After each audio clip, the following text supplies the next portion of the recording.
저는 오늘 100% 기도 응답이 이루어지는 기도의 비결을 소개해 드리려고 합니다. 믿지 않으시는 눈치이신 것 같은데, 우리는 지난주에 초대 예루살렘 교회가 오로지 기도에 힘쓰고 있는 모습을 말씀을 통해서 확인해 보았습니다. 그 모습을 보면서 많은 성도님들이 기도에 도전을 받았다고 해요. 내가 기도를 너무 안 하고 있었구나. 기도를 잘하고 싶고 꾸준히 하고 싶다. 이런 소망을 보여주셨습니다. 그런데 동시에 이런 이야기도 많이 하시더라고요. 목사님, 기도가 참 어렵습니다. 기도하기가 참 힘들고 꾸준히 기도하는 것은 더 어려운 것 같습니다. 이런 이야기도 들려주셨습니다. 우리가 기도를 꾸준히 할 수 있는 최고의 동력이 하나 있다면 그것은 기도 응답입니다. 기도가 응답되기 시작하면 기도를 계속 하게 돼요. 기도가 즐거워지기 시작합니다. 오늘 말씀을 준비하면서 저는 이런 상상을 해보았습니다. 이 예배가 끝난 후에 모든 성도님들이 막 기도하고 싶은 마음으로 충만해지는 겁니다. 빨리 기도의 자리로 가고 싶다. 기도해보고 싶다. 기도의 응답을 받아보고 싶다. 이런 열망으로 가득해지는 겁니다. 불가능할까요? 가능할 겁니다. 하나님께서 반드시 우리를 그렇게 기도의 자리로 인도해 주실 것입니다. 오늘 본문의 말씀은 우리에게 있어서 상당히 익숙한 말씀입니다. 기도에 대한 이야기를 들을 때마다 이 말씀 빠지지 않고 들었던 것 같아요. 구하라, 주실 것이다. 이 말씀 언제나 들었습니다. 그리고 이 말씀은 우리의 가슴을 설레게 하기에 충분합니다. 생각해 보십시오. 구하면 주시겠다고 말씀하고 있습니다. 마치 요술램프의 지니처럼 내가 소원을 말하면 다 응답해 주겠다고 말씀하고 있습니다. 여러분, 이 말씀이 사실이라면 여러분은 무엇을 구하시겠습니까? 돈을 좀 달라고 구하시겠습니까? 아니면 집이 좀 넓었으면 좋겠는데요. 아니면 자동차가 조금 더 좋았으면 좋겠는데, 아니면 우리 자녀들이 시험 성적이 조금 더 잘 나왔으면 좋겠는데, 우리 아들 결혼했으면 좋겠는데, 다양한 소원들이 있을 것 같습니다. 오늘은 우리에게 너무나 익숙한 이 말씀을 다시 한번 차근차근 살펴보면서 예수님께서 이 본문을 통해 우리에게 원하시는 바는, 우리에게 바라는 바가 있다면 그것이 무엇인지를 확인해 보도록 하겠습니다.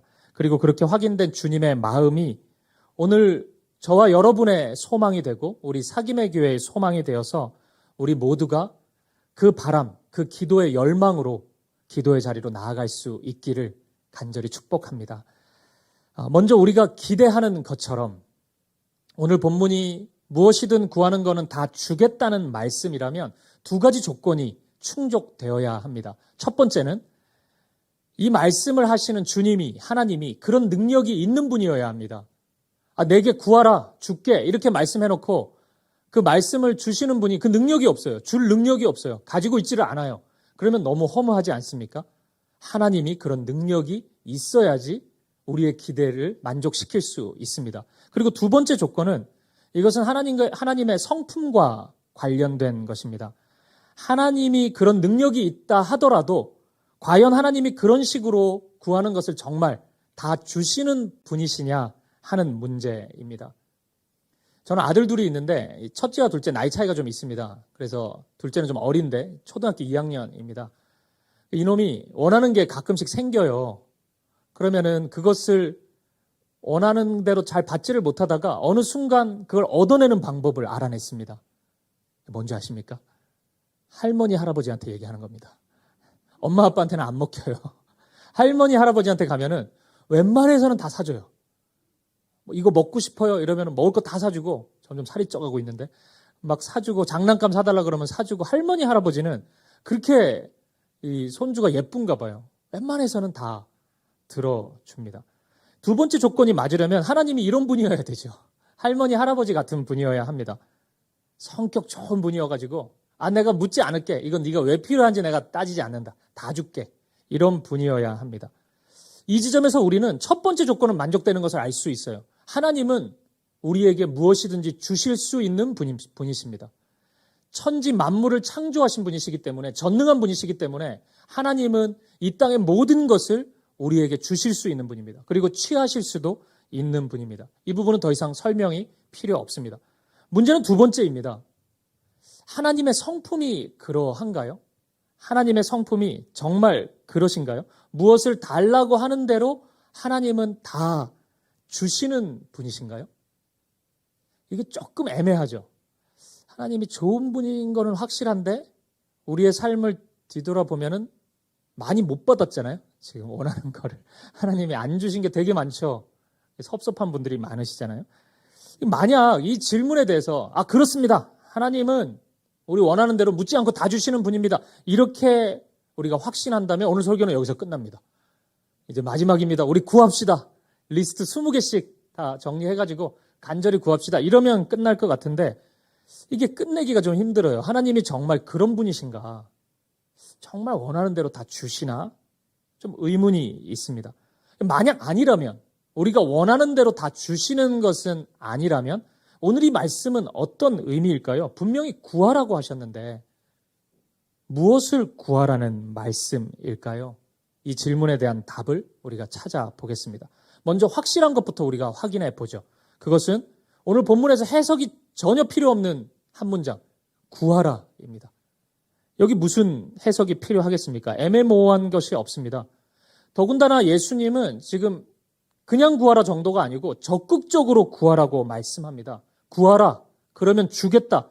찾으라, 그러면 찾아낼 거다. 문을 두드려라, 그러면 열릴 것이다. 이렇게 선명하게 말씀하고 있습니다. 이것은 다른 해석이 필요가 없습니다. 정확한 팩트입니다. 질문이 하나가 남죠. 무엇을 구하라는 말씀일까요?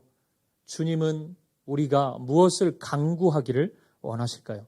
여기서 우리는 매우 중요한 단서 하나를 발견할 수 있습니다. 그것은 오늘 본문의 11절 말씀입니다. 아주 중요한 말씀이니까 집중해서 이 말씀 읽어보도록 하겠습니다. 시작. 너희가 악한 자라도 좋은 것으로 자식에게 줄 줄 알거든 하물며 하늘에 계신 너희 아버지께서 구하는 자에게 좋은 것으로 주시지 않겠느냐. 아멘. 이 구절의 마지막은 이렇게 말씀하죠. 구하는 자에게 좋은 것으로 주시지 않겠느냐. 이렇게 말씀합니다. 생각해 보십시오. 만약 이 말씀이 우리가 원하는 것, 뭐든지 묻지도 따지지도 않고 다 주신다는 말씀이라면 이 구절이 이렇게 표현되어야 됩니다. 구하는 자에게 그 구하는 것 모두 다 주시지 않겠느냐. 이렇게 말씀해 옳지 않습니까? 그런데 이 말씀은 그렇게 얘기하지 않고 좋은 것으로 주시지 않겠느냐. 내가 구하는 것을 바로 준다는 게 아니고 좋은 것으로 주시겠다. 이렇게 말씀합니다. 핵심을 찾았네요. 좋은 것입니다. 우리 주님은 좋은 것으로 우리에게 주기를 원하십니다. 약간 좋다가만 표정이신 것 같은데 내가 그냥 원하는 것 주시면 안 되나? 뭐 이런 마음 가질 수도 있죠. 근데 그것은 우리 자신을 너무 몰라서 하는 이야기입니다.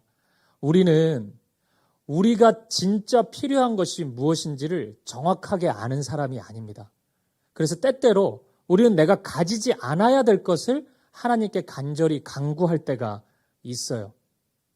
저희 큰애가 어릴 때 막 뭐 종이 자르고 이런 걸 좋아해가지고 막 가위를 가지고 막 자르고 그러는데 어느 순간 이제 애들 가위는 조그만데 어른 가위는 좀 크잖아요. 그리고 날카로우니까 잘 잘라지죠, 종이가. 그러니까 어른 가위를 자꾸 달라고 하는 거예요. 근데 저는 주지 않았습니다. 그 표정이 전 기억이 나요. 저를 바라보면서 그 눈물을 막 그렁그렁 하면서 아빠는 나를 사랑하지 않는단 말이야 라는 그 표정으로 막 쳐다보는, 그리고 막 달라 그러고 떼도 쓰고 화도 내고 막 그러더라고요. 저는 절대 주지 않았습니다. 여러분 보십시오. 제가 저의 아들을 사랑하지 않아서 가위를 주지 않았습니까? 아닙니다. 저는 그때나 지금이나 아들을 사랑합니다. 근데 다시 그 당시로 간다 하더라도 그 어른 가위를 줄 수는 없어요. 왜냐하면 위험하기 때문입니다. 본인은 간절히 원했지만 그거 가지면 다칠 수 있어요. 손을 벨 수도 있고요. 아이는 모르지만 저는 어른이기 때문에 압니다. 그것을 가지면 안 됩니다. 이와 비슷하죠. 여러분, 우리가 원하는 것을 다 얻는 것이 행복이 아닙니다. 우리가 원하는 것을 다 얻는 것이 천국이 아닙니다. 그래서인지 성경을 읽다 보면 우리 주님은 원하는 것을 다 주겠다는 말씀을 좀처럼 안 하세요. 그런 말을 하는 자가 한 명 있었습니다. 말씀을 한번 읽어보죠. 마태복음 4장 9절입니다. 같이 읽어보죠. 시작. 이르되 만일 내게 엎드려 경배하면 이 모든 것을 내게 주리라. 너무 멋진 말이죠. 이 모든 것을 너에게 주겠다. 근데 우리가 이 말씀에 아멘 하기가 힘든 건 이게 예수님의 말씀이 아니기 때문입니다. 놀라지 마세요. 사탄의 말입니다. 사탄이 예수님을 시험할 때 이렇게 얘기했습니다. 예수님을 시험할 때 이렇게 얘기를 하다 보니까 우리를 시험할 때도 이렇게 자주 속삭입니다. 한 번만 타협해. 눈 딱 감고 십자가를 거부해. 십자가에 좁은 길 가지 말고 넓은 길 가. 그럼 이거 줄게. 이 세상에서 원하는 그거를 얻을 수 있어. 끝까지 우리에게 속삭입니다. 눈 감아. 네가 원하는 것을 줄게. 사탄이 하는 이야기입니다. 우리 하나님은 그렇게 이야기하시지 않습니다. 왜냐하면 우리 하나님은 온전한 지혜를 가진 분이기 때문입니다. 그러므로 오늘 말씀이 의미하는 것은 아무거나 다 구해라. 뭐든지 다 줄게. 이런 말씀이 아니고 좋은 것을 구하라. 좋은 것을 찾아라. 그렇게 구하고 찾는 이에게 나는 항상 좋은 것을 주는 자다. 이렇게 말씀하고 있는 것입니다. 여러분, 오늘 본문 마태복음 7장이 포함된 이 말씀은 이 산상수훈의 말씀입니다. 산상수훈이 뭐냐면 예수님이 산에서 설교하셨다 그래가지고 산상수훈이라고 이야기합니다. 마태복음 초반부에 아주 길게 이 산에서 설교한 말씀이 이어지고 있습니다. 이 산상수훈 말씀 안에 우리가 믿고 있는 이 기독교의 기본 진리들이 다 담겨져 있어요. 오늘 본문 마태복음 7장이 그 산상수훈 안에 있는 말씀입니다. 근데 바로 앞장에 있는 6장에서 예수님이 계속 설교하고 있는 그 앞에 말씀에서 예수님은 이미 무엇을 구하라라는 말씀을 이미 하셨습니다. 말씀을 한번 보죠. 마태복음 6장 33절입니다. 이 말씀도 같이 읽어보겠습니다. 시작. 그런즉 너희는 먼저 그의 나라와 그의 의를 구하라. 그리하면 이 모든 것을 너희에게 더하시리라. 아멘. 예수님은 무엇을 구하라고 말씀하셨죠? 그의 나라와 그의 의를 구하라고 말씀하셨습니다. 이 말씀을 조금 쉽게 표현해 본다면 매사에 하나님의 나라가 내 삶 가운데 이루어지기를 간절히 바라는 마음입니다. 하나님의 나라가 있잖아요. 하나님이 다스리시는 그 사랑의 나라. 그 나라가 우리 가정도 그 나라가 됐으면 좋겠고 우리 교회도 그 나라가 됐으면 좋겠고 나의 삶의 자리, 우리 회사, 우리 학교, 내가 만나는 사람과의 관계 속 뭐든지 어디든지 그 하나님 나라가 임했으면 좋겠다라는 그 간구하라는 거예요. 하나님의 뜻이 있잖아요. 우리가 모를 때도 많지만 그 뜻이 이루어지기를 간구하는 거예요. 하나님이 나를 통해서 이루시고자 하는 그 계획을 이루어 주시옵소서. 이 일을 통해서 이 삶을 통해서 이루어 주시옵소서. 그렇게 간구하라고 말씀하는 의미입니다. 하나님 나라와 의를 구하라는 건 그런 의미예요. 예수님께서는 이미 바로 앞장인 마태복음 6장 말씀에서 그렇게 구하라고 말씀하셨습니다. 이런 맥락에서 본다면 오늘 본문의 구하라는 말씀도 아무거나 구하라는 말씀은 아닐 것입니다. 하나님의 나라가 내 삶에, 하나님의 뜻이 내 삶에 이루어지기를 간구하라는 말씀입니다. 우리가 마태복음 6장부터 7장 계속 읽어보면 알지만 이 산상수훈 말씀 안에 마태복음 6장은 주기도문이 나와요. 그러니까 주님이 가르쳐 주신 기도, 우리가 다 알고 있는 그 기도가 나옵니다. 그런데 이 마태복음 6장 33절 하나님 나라와 의를 구하라는 말씀은 이 주기도문의 핵심입니다. 무엇을 구해야 되냐면 이것을 구해라 라고 하면서 주기도문을 알려주시고 6장에서 이런저런 설명을 하신 다음에 그래서 너희는 이렇게 간구해야 돼 예수님이 말씀하신 것입니다. 주기도문에 이런 표현이 있죠. 마태복음 6장 10절입니다. 나라가 임하시오며 뜻이 하늘에서 이루어진 것 같이 땅에서도 이루어지이다. 이미 2번이나 말씀하셨어요. 예수님은. 무엇을 구해야 되냐면 하늘의 뜻이 땅에서도 이루어지기를 구하라. 하나님 나라와 하나님의 의를 구하라. 그리고 7장으로 넘어와서 또 구하라고 하시잖아요. 근데 뜬금없이 자동차를 구하는 게 맞습니까? 막 이렇게 구하라고 했는데 갑자기 집을 구하고 우리가 이런 간구를 하지 말아야 되는 것이 아니라 적어도 오늘 본문이 이야기하는 구하라는 말씀은 그 의미는 아니라는 거죠. 이미 2번이나 무엇을 구해야 되는지 말씀해 주셨고 지금 또 반복해서 구하라고 한다면 그것은 좋은 것, 하나님 나라와 하나님의 뜻을 구하라는 주님의 말씀인 것입니다. 이제 어느 정도 된 것 같습니다. 정리가 좀 되는 것 같아요. 아, 구하라는 말씀이 이거구나. 여러분 눈빛을 보니까 조금 이해가 된 것 같습니다. 이제 하나 남아 있어요. 그건 뭐냐면 오늘 본문의 제일 마지막 절인 12절입니다. 이 구절이 조금 이상해요. 같이 한번 읽어보겠습니다. 7장 12절 시작. 그러므로 무엇이든지 남에게 대접을 받고자 하는 대로 너희도 남을 대접하라. 이것이 율법이요 선지자니라. 아멘. 가끔 그 성경에 대한 질문을 하시는 성도님들이 있는데 뭐 문자도 주시고 그래요. 근데 종종 이 구절을 질문하세요. 왜냐하면 읽어보면 좀 이상해요. 구하라, 찾으라, 두드리라 막 이렇게 나오다가 그러므로 이럽니다. 그러면 결론이잖아요. 지금까지 했던 얘기의 결론인데 좀 뜬금없어요. 남을 대접하라. 이렇게 결론을 맺습니다. 머리가 좀 아프죠? 예수님이 갑자기 딴 생각을 하셨나? 이 얘기를 잘 하다가 왜 전혀 생뚱맞은 얘기를 하시는 걸까? 이런 생각이 들 수 있습니다. 어떻게 연결이 될까요? 예수님이 그런 다른 얘기를 하시진 않았을 텐데 하나님 나라를 구하는 것과 남을 대접하는 것은 무슨 연결이 있을까요? 예수님께서는 구약의 수많은 율법들, 구약 성경 39권에서 나와 있는 그 많은 말씀들을 단 두 가지로 요약해 주신 적이 있습니다. 마태복음 22장 37절에서 40절 말씀입니다. 이 말씀은 제가 읽어보겠습니다. 예수께서 이르시되 내 마음을 다하고 목숨을 다하고 뜻을 다하여 주 너의 하나님을 사랑하라 하셨으니 이것이 크고 첫째 되는 계명이요 둘째도 그와 같으니 내 이웃을 내 자신같이 사랑하라 하셨으니 이 두 계명이 온 율법과 선지자의 강령이니라. 아멘. 그 율법을 두 가지로 요약하셨는데 첫 번째는 마음과 뜻과 힘을 다해서 하나님을 사랑하라. 그리고 두 번째는 내 이웃을, 내 형제를, 자매를, 이웃을 나의 몸과 같이 사랑하라.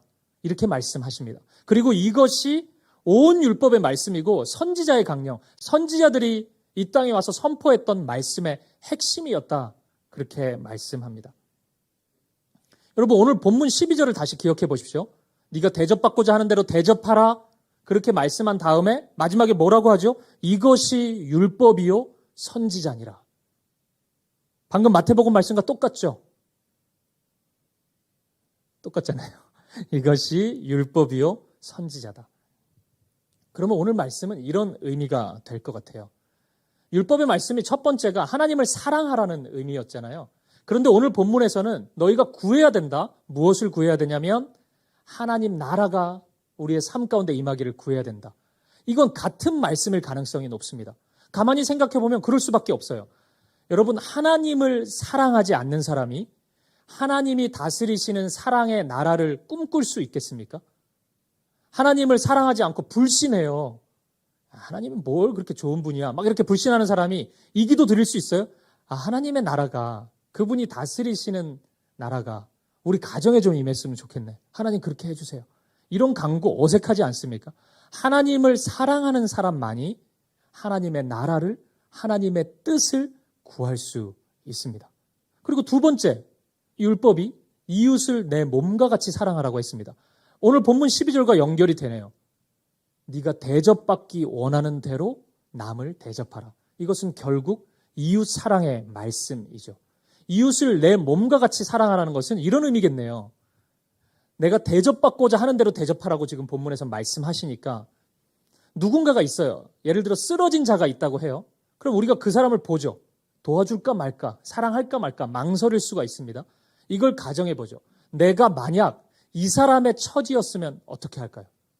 내가 이 사람처럼 쓰러져 있어요. 주저앉아 있어요. 근데 나와 같은 이가 지나가고 있어요. 그럼 이 사람을 바라보면서 주저앉아 있는 나는 어떤 마음을 가질까요? 생각을 할 거 아닙니까? 이 사람이 날 이렇게 도와줬으면 좋겠다. 내가 너무 힘든데 이런 방식으로 이렇게 도와주는 한 사람이 있으면 얼마나 좋을까? 이 생각을 가지죠. 우리가 그렇게 가질 수 있죠. 그렇게 사랑하라는 거예요. 내 몸처럼 사랑하라는 이야기는 내가 이 사람의 입장이 되었을 때 바라는 그것을 해주라는 거예요. 그것이 나의 몸처럼 이웃을 사랑하라는 말씀이고 내가 대접받고자 하는 대로 남을 대접하라는 말씀인 것입니다. 그런데 이게 정말 어려워요. 하나님을 모든 것을 다해 사랑하는 것. 우리가 이 고백을 너무 흔히 자주 하기 때문에 자연스러워 보일 수 있지만 삶 가운데 진짜 하나님을 그렇게 사랑하는 것은 너무 어렵습니다. 그리고 다른 이들을 내 몸처럼 사랑하는 것도 진짜 힘들어요. 그래서 하나님의 도움 없이는 이런 사랑을 할 수가 없습니다. 그래서 하나님은 우리에게 구하라고 말씀하는 거예요. 너희가 내 도움 없이 그런 사랑할 수가 없기 때문에 구하라고 말씀하는 것입니다.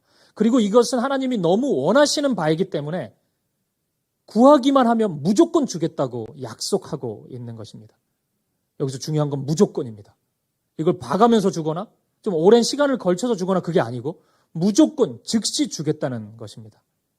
여러분, 이것이 주님의 약속입니다. 이 주님의 약속을 신뢰할 수 있는 저와 여러분 되시길 축복합니다. 한 가지만 더 살펴보고 말씀 마치겠습니다.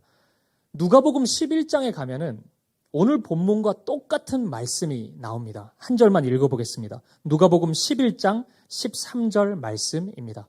같이 읽어보죠. 시작. 너희가 악할지라도 좋은 것을 자식에게 줄 줄 알거든 하물며 너희 하늘 아버지께서 구하는 자에게 성령을 주시지 않겠느냐 하시니라. 아멘. 똑같은 말씀인데 뭔가 하나 바뀌었어요. 찾아낼 수 있으시겠습니까? 성령. 일부보다 좀 낫습니다. 찾아냈습니다. 오늘 본문에서는 좋은 것이라고 말씀하시는데 누가복음에서는 성령이라고 말씀합니다. 이 누가복음과 사도행전 말씀을 읽어보면 금방 이해가 돼요. 누가복음과 사도행전은 한 권의 책이거든요. 누가복음이 1권, 사도행전이 2권입니다. 누가복음, 사도행전 읽어보면 결국 성령을 받은 자가 이러한 삶을 살아요. 하나님을 사랑하고 형제를 사랑하고 이웃을 사랑하는 삶을 삽니다. 지난주 주일 말씀 기억하세요? 초대교회 성도들, 때마침 사도행전 2장이었잖아요. 성령, 오순절 마가다락방에 성령이 임합니다. 그리고 이제 교회를 이루어요. 제자들, 그리고 120명의 사람들, 또 회개한 3,000명의 성도들이 있었습니다. 3,120명이 모여 있어요. 그때 뭐 했냐면 말씀 공부했고 두 번째가 서로 사랑하고 섬겼습니다. 내 가족으로, 내 몸처럼 사랑하고 섬겼어요. 여러분, 성령이 임한 다음에 초대교회 공동체가 형제를 내 몸의 일부로 여기고 가족처럼 여기고 사랑하고 헌신했다는 것, 이것이 우연이 아닙니다. 성령이 임한 자에게 나타나는 아름다운 열매인 것입니다. 이어지는 사도행전 3장을 보면은 성령 충만한 베드로와 요한이 성전에 기도하러 갔는데 성전에서 40여 년 동안 한 번도 일어나 보지 못한 장애를 안고 있는 사람을 만납니다. 이 사람이 한 번도 일어나 보지 못하다 보니까 성전에 들어가 보질 못했어요. 그 말은 곧 한 번도 예배해 보지 못했던 사람입니다. 마음도 무너졌고 육체적으로도 한계가 왔습니다. 그래서 구걸하면서 먹고 살고 있었어요. 이때 베드로가 선포합니다. 나사렛 예수 그리스도 이름으로 일어나 걸으라. 결국에 이 사람이 일어나 걷게 되는데 이 사이에 한 과정이 있어요. 일어나 걸으라 외치고 나서 바로 일어난 게 아니고 베드로가 이 사람에게 가서 이 사람의 손을 잡고 일으켜 세워줍니다. 여러분, 이것은 주님의 이름에 대한, 예수님의 이름에 대한 불신이 있기 때문에 베드로가 이 행동한 거 아닙니다. 예수님의 이름만으로는 못 일어나지. 한 80%는 되는데 나머지 20%는 내가 헌신해야 이렇게 일어나질 수 있지. 이런 하나님의 주권을 무시하는 행동이 아니에요. 오히려 너무 인정하는 행동입니다. 하나님의 복음이, 말씀이, 예수 이름이 완전히 베드로화 되었기 때문에 베드로는 말만 하지 않았던 거예요. 실제로 그에게 다가가서 따뜻한 손으로 잡아주고 일으켜 세워주는 예수님의 말씀과 일치가 된, 마치 말씀이 육신이 되어 이 땅에 오신 예수님처럼 주님을 사랑하는 말씀이 자신의 삶이 되어버린 베드로의 모습인 것입니다. 왜 이렇게 할 수 있었냐고요? 베드로는 성령을 소유한 사람이거든요. 성령의 충만함을 경험하고 베드로가 변화된 것입니다. 말만 하지 않고 그에게 다가가서 사랑으로 그를 일으켜 세워주고 있는 것입니다. 이처럼 성령이 충만한 사람은 하나님만을 사랑할 수 있습니다. 성령이 충만한 사람은 형제를, 자매를, 이웃을 사랑할 수 있는 사람입니다. 그래서 누가복음에서는 좋은 것을 주시리라 이 말씀을 성령을 주실 것이다 이렇게 말씀하고 있는 것입니다. 성령을 구하십시오. 하나님이 성령을 주실 것입니다. 그 성령께서 우리를 하나님을 사랑하는 사람으로, 형제와 이웃을 사랑하는 사람으로 만들어 주실 것입니다. 사랑하는 여러분, 우리 하나님은 하나님의 뜻이 이 땅 가운데, 우리가 살고 있는 이 땅 구석구석에 임하기를 원하십니다. 그런데 우리를 통해서 임하기를 원하세요. 우리 없어도 이 땅을 변화시킬 수는 있으신데 하나님이 저와 여러분을 통해서 우리 교회를 통해서 그 일을 이루시기를 원하십니다. 그래서 하나님이 우리를 바라보면서 가지시는 마음이 있어요. 소원이 있습니다. 그것은 첫 번째, 우리가 하나님만을 사랑하는 사람이 되기를 원하십니다. 다른 그 무엇이 아니라 1번이 우리 마음의 중심이 하나님만이 있기를 원하세요. 그리고 두 번째, 그 사랑으로 내 옆에 있는 형제를, 자매를, 이웃을 내 몸처럼 사랑하기를 원하세요. 우리가 그런 사람이 되기를 원하십니다. 그런 우리를 통해서 하나님 나라를 이루어 가기를 원하십니다. 말씀드린 것처럼 그것은 너무 어려워요. 쉬웠다면 우리가 살고 있는 이 세상이 하나님 나라랑 좀 많이 가까워야 되지 않겠습니까? 근데 여러분 어때요? 그렇지 않잖아요. 그만큼 어렵다는 이야기입니다. 하나님을 사랑하는 것에 방해하는 수많은 유혹들이 이 세상에 가득하기 때문입니다. 사랑할 수 없는 사람이 우리 도처에 깔려있기 때문입니다. 그렇기 때문에 우리는 주님께 간구해야 합니다. 여기에 놀라운 신비가 있습니다. 그것은 하나님께 이렇게 간구하는 자에게 하나님께서 반드시 응답하신다는 사실이에요. 우리가 구하기만 하면 하나님은 반드시 이 기도에 응답해 주시겠다는 것입니다. 하나님은 이런 분이십니다. 반드시 하나님 사랑을 간구하고 누군가를 사랑하기를 간구하는 자에게 하나님은 응답하시는 하나님이십니다. 오늘 본문의 9절, 10절 이 말씀을 보면 떡을 달라 하면 돌을 주고 생선을 달라 하면 뱀을 주겠느냐 이런 말씀이 있습니다. 이것은 당시에 비슷하게 보이는데 많이 다른 두 가지를 설명하는 단어들입니다. 사탄이 예수님 시험할 때 돌을 가지고 배고픈데 떡이 되어서 먹게 하라 막 그러잖아요. 그게 외형적으로 비슷하게 사람들이 생각했기 때문이에요. 당시 그 갈릴리 호숫가에서 바닷가에서 고기를 잡으면은 그 생선이 뱀장어 같은 게 많이 잡혔는데 뱀처럼 보이잖아요. 그래서 생선을 뱀 뭐 이런 식으로 비슷한 거다 이렇게 생각했습니다. 비슷한 거. 그런데 완전히 다른 거. 오늘 우리를 좀 돌아볼 수 있었으면 좋겠습니다. 우리가 혹시 비슷하지만 전혀 다른 것을 강구하고 있는 것은 아닌지 우리 자신을 돌아볼 수 있기를 바랍니다. 떡을 달라고 해야 되는데 생선을 달라고 해야 되는데 오히려 우리는 돌을 구하고 있지 않은지 뱀을 구하고 있지 않은지 우리가 돌아볼 수 있었으면 좋겠습니다. 하나님을 사랑하는 것처럼 보이지만 은근히 나를 사랑하는 간구만이 우리 기도 제목에 가득하고 하나님 나라가 임하기를 소원하는 것처럼 보이지만 은근히 나의 나라가 임하기를 바라고 나의 탐욕과 나의 욕심이 다 채워지기를 바라는 그런 기도 제목들은 아닌지 우리가 돌아보았으면 좋겠습니다. 좀 전에 언급한 이 사도행전 3장에 나오는 성전 앞에 머물렀던 그 40년 동안 일어나 보지 못한 이 사람. 이 사람은 일어나는 것이 가장 큰 소원이었을 것입니다. 일어나야 성전에 들어가 보죠. 그 성전에서 하나님 예배해 보죠. 한 번도 그거 못 해봤습니다. 하나님 앞에 선다는 것이 하나님의 은혜를 경험한다는 것이 무엇인지 모르는 사람이었습니다.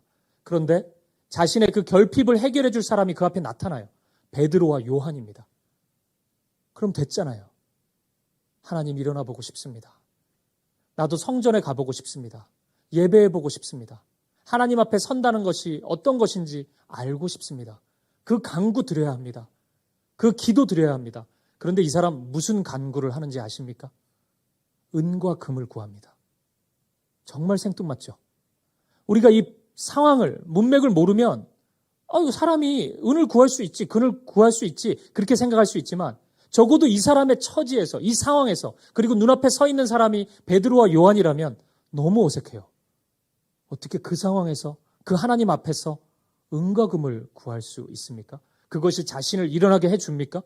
은과 금이 쌓이면 성전에 들어갈 수 있습니까? 하나님을 예배할 수 있습니까? 하나님 앞에 설 수 있습니까? 그러지 못합니다. 그런데 이 사람은 그것을 구해요. 우리가 그런 사람이 아닌지 돌아보았으면 좋겠습니다.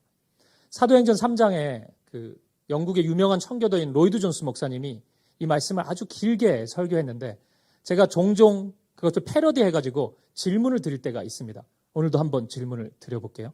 보기 중에 맞춰보십시오. 다음 보기 중 가장 불쌍한 목사는 누구인지를 맞춰보세요. 첫 번째, 은과 금도 없고 예수 이름의 권세도 없는 목사. 두 번째, 은과 금은 있는데 예수 그리스도의 권세가 없는 목사. 세 번째, 은과 금도 있고, 은과 금은 없고 예수 그리스도의 이름의 권세가 있는 목회자. 네 번째는 은과 금도 있고 예수 그리스도의 권세가 있는 목회자. 좀 어렵나요?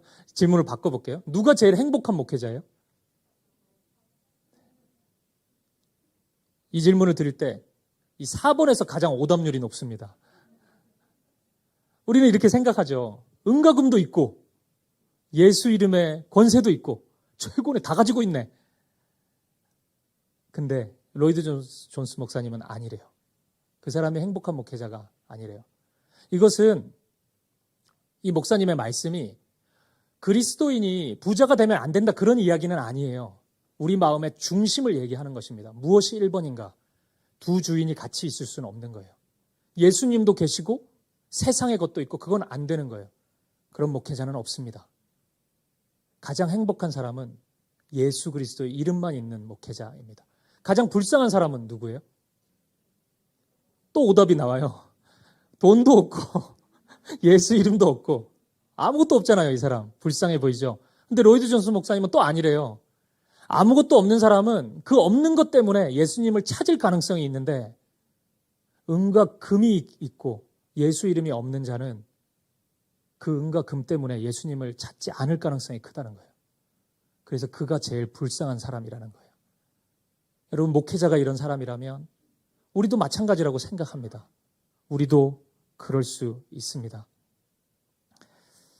어정쩡한 두 마음, 나뉜 마음, 하나님 이야기하는데 하나님 관계없는 거 구하는 마음, 돌을 달라고 기도하고 뱀을 달라고 기도하는 우리의 모습 아닌지, 진짜 우리 중심에 무엇이 있어야 되는지를 놓쳐버리고 있는 것은 아닌지 우리 자신을 돌아볼 수 있었으면 좋겠습니다. 말씀을 마무리하겠습니다. 사랑하는 여러분, 오늘 본문은 기도에 대한 가르침입니다. 구하면 주시겠다는 예수님의 가르침이요, 예수님의 약속입니다. 오늘 말씀 의지하여서 우리가 간구하십시다. 간절히 구하십시다. 단 좋은 것을 구합시다. 하나님을 더 사랑하게 해달라고 간구합시다. 진정으로 하나님만을 1번으로 사랑할 수 있게 해달라고, 내 마음의 중심에 하나님만이 좌정하셔서 다스리게 해달라고 그렇게 간구합시다. 그러면 무조건 그렇게 된다는 거예요. 이것이 예수님의 말씀입니다. 무조건 그렇게 응답해 주시겠다는 거예요. 여러분, 이 부분에서 우리가 신뢰를 가지고 있어야 됩니다. 우리의 경험을 의지하지 마십시오. 대체적으로 우리는 하나님을 매우 뜨겁게 지속적으로 사랑해 본 경험이 많이 있지는 않습니다. 그렇죠? 그런데 제가 목사가 되고 저 스스로를 돌아보고 많은 성도님들을 만나보면서 깨달은 게 있어요. 생각보다 많은 분들이 이 기도를 안 합니다. 하나님만을 사랑하게 해달라고 간구하지 않으세요. 옆에 있는 이 사람을 진정으로 사랑하게 해달라고 그렇게 구하고 찾고 두드리는 분이 별로 없으세요. 저는 확신했어요. 이것은 기도하기만 하면 하나님이 즉각적으로 이 마음을 주시는데, 우리에게 이 마음을 부어주시는데 우리가 이 기도를 정말 안 하고 있구나. 다른 간구는 제가 즉각적으로 주신다는 약속을 못 드려요. 물론 저는 그 마음으로 성도님들을 위해서 기도하긴 하는데, 제가 임상실험 결과 정말 간절히 기도해도 어떤 경우는 또 어떤 분에게는 바로 주실 때가 있는데 어떤 경우는 늦게 주실 때가 있더라고요. 그리고 안 주실 때도 있었어요. 그건 사실 응답하지 않은 게 아니고 놓으라는 거였는데, 저는 알겠는데 당사자는 받아들이지 못하시던데, 하나님이 좋은 것을 때에 맞게 주신다는 생각을 해요. 물론 우리는 간구하죠. 하나님이 그 필요에 맞게, 그 때에 맞게 하나님의 타이밍에 일하신다는 것을 제가 많이 경험했어요. 그런데 여러분, 즉각적으로 주시는 간구가 있습니다. 응답하시는 기도가 있어요. 바로 이 말씀이에요. 이것은 저의 확신이 아니라 예수님의 확신입니다. 주시겠다잖아요, 예수님이. 기도를 받으시는 분이 이렇게 기도해봐라, 구해라, 줄 거다, 이렇게 말씀하지 않습니까? 이 말씀 의지하십시오. 그리고 간구해 보십시오. 하나님이 응답해 주실 것입니다. 이런 상상을 해봅니다. 다음 주 우리가 이 자리에 예배할 때 모든 사귐의 교회 성도님들이 이 기도 응답을 확신과 감격을 가지고 이 자리에 나오는 것입니다. 이렇게 집단적으로 한 기도 응답을 받아본 경험이 별로 없는데 우리가 만나보니까 집사님도 그래? 나도 그래. 예수님 사랑하는 마음이 너무 충만히 부어졌어. 내가 이 기도를 하니까 세상의 것보다 주님 더 사랑하는 마음이 부어져서 너무 신기하다. 그리고 내가 진짜 미워하는 그 사람, 도무지 품기 힘든 그분이 있는데 내가 조금 사랑할 수 있게 된 것 같아. 이렇게 간구하니까 진짜 마음을 주신다. 이렇게 고백할 수 있었으면 좋겠습니다. 이것은 저의 단순한 소망이 아니라 주님의 약속의 성취인 것을 믿습니다. 그리고 우리 사귐의 교회가 날마다 이런 변화들을 목도하는, 확인하는, 정말 그렇구나. 주님의 말씀에 의지하여서 우리가 더 주님을 닮아가고 사랑하는 자가 되는구나. 이렇게 확인할 수 있는 은혜가 저와 여러분 가운데, 우리 사귐의 교회 가운데, 이번 한 주의 삶 가운데 가득 넘치기를 주님의 이름으로 간절히 축복합니다.